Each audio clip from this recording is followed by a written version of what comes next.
Star Wars. Non seulement c'est un putain de bon film, mais en plus, quand il pense, c'est quand même la licence parfaite pour faire du jeu vidéo. Vraiment. Excusez-moi, c'est mon détecteur de sarcasme. Je viens pas vous engueuler, je viens vous aider à accepter une réalité. Merci. Parce qu'au départ, tout le monde était plutôt positif. Mais avec un peu de recul, il serait temps d'admettre que... Sérieux. C'était pas terrible.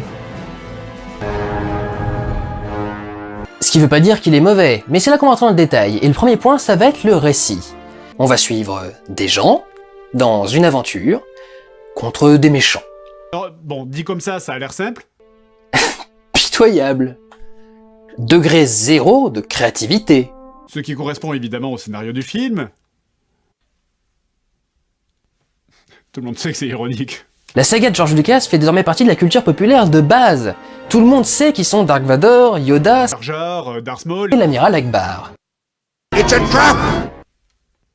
Quand les bandes annonces ont commencé à sortir, j'avais une question. Quelle est l'histoire? Il y a un univers tellement riche que tu peux faire tout ce que tu veux avec. Le film fait exprès de passer à 200 à l'heure sur la présentation des personnages uniquement pour nous semer. Vous avez remarqué ça? Aucun des personnages n'a d'objectif. Je suis un Jedi! Je veux maîtriser la force et je veux me battre contre Dark Vador! Calmez-vous. Ironiquement, le film essaye trop et ça finit par se retourner contre lui. Tout ça devient trop évident, trop visible.